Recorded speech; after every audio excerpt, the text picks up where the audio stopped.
it's Nina. Thanks so much for joining me today for a new Studio Monday.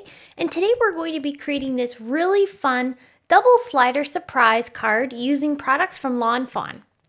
Today's video is going to be focused mostly on building your double slider surprise so that you can decorate it however you'd like.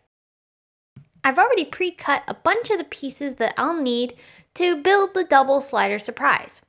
So one of the most important pieces is this track piece. You'll need one of those, two of the little stitched rounded edge panels, and also two of the pocket panels. So these are all the pieces you're going to need to die cut right away before you start crafting. I've also cut an A2 card base that I'm going to use as the base for this piece, but you don't have to turn this into a full card. Another important product that we're going to need for this double slider surprise is a baggie.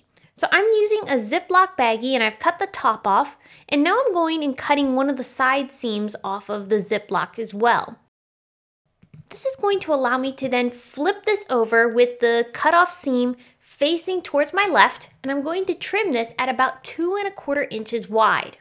I'm now left with a long, skinny strip of Ziploc material that's going to help me build my slider.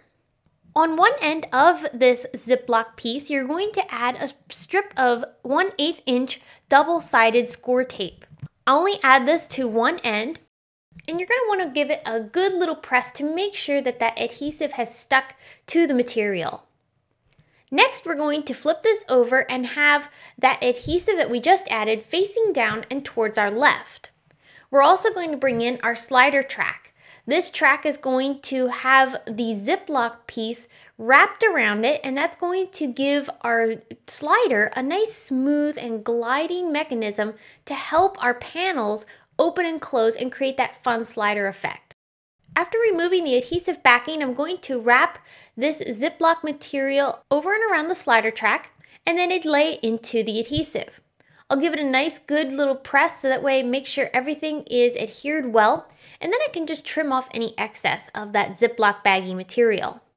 Next, we're ready to go ahead and prime this. So we're going to go ahead and run this around our slider track a few times just to get it moving and make sure we don't have it too tight.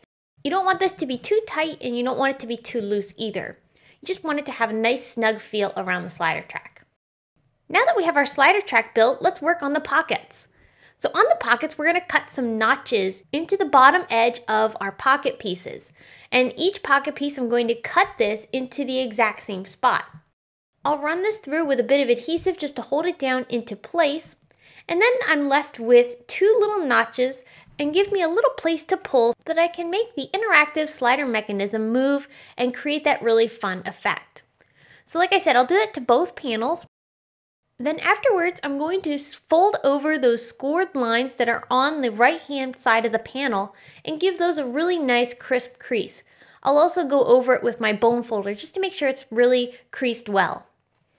On those little flaps that we've now created from folding over those edges, we're going to add a piece of score tape, and you're going to do that to both panels. You're also going to add score tape to the bottom and the top of the front of the slider track, and you're also going to flip it over and add adhesive onto the top and bottom of the back side of the slider track. So you want adhesive on all four sides of this slider track. And I'm using 1/8 inch score tape throughout the entire building process of this slider mechanism.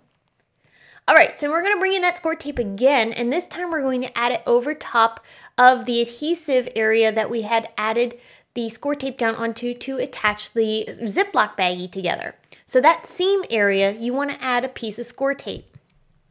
Now I'm going to slide this over so it's just about 1/8 or 1/4 inch away from the edge of the left-hand side of my slider track, and then I'm going to flip it over to the back side and add a piece of score tape about the same distance down from the right side of that slider mechanism, and that's going to give me adhesive that I can attach my panels to.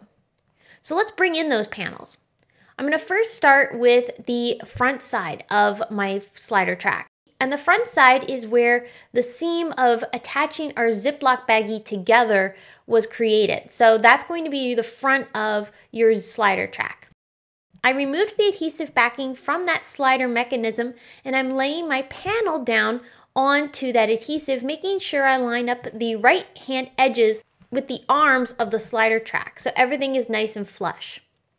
I'm also going to flip this over and remove the adhesive backing, but this time lay my panel down, face down onto the slider track. Now we have this really awesome slider mechanism that allows us to create some really fun cards. We need a pocket for it, however, so it stays together and holds well. So I'm going to take those two pocket pieces and adhere them together so I'm creating one big pocket and it can fold over. After I've attached them together, I'm going to bring in my slider mechanism and I'm going to remove the adhesive from the back side of the slider mechanism. Only the back side right now. So once I remove the adhesive backing, I can lay this into my pocket and I'm going to line it up with that scored edge there on the side. And I'm going to tuck this into that edge as I lay it down into the pocket. This will help it line up really nice and evenly. So after I've gone ahead and laid it down, I'll go ahead and press the adhesive into place so it attaches well. Now I can go ahead and fold over the other pocket. So I'm going to first remove the adhesive from the top part of the slider track. After I get that adhesive removed, I'll be able to fold over this little flap, and I can then take the adhesive off of this flap as well. And then I'll take off the adhesive from the top portion of the slider mechanism too. And that'll allow me to fold over the entire pocket, sandwiching everything into place. So now we've built the entire double slider surprise. And this is really cool. But the best part is that you get to decorate it. So I had so much fun taking some different scene dies and adhering them onto the panels and also the front portion of the double slider surprise. Now bear in mind that you can decorate these sliders however you'd like. I find it was really helpful to be able to decorate them after putting together the entire double slider. However, you could decorate the little panels first and then just attach them down with all of your embellishments on there. One thing to keep in mind is that you don't want to over decorate these and make them too bulky, because then your slider will not hold together as well. You need the items that are going to be sitting on top of those little panels, the double slider panels. You need those items to be completely flat, so make sure you adhere those pieces with just some regular dot runner. However, you can pop up as much dimension as you'd like on the top pocket of your double slider surprise, and that's what I'm doing here. So I'm decorating this double slider surprise with little bears from the BEARY Happy Holidays set, and I'm also pulling in fish from the SUBLIME stamp set.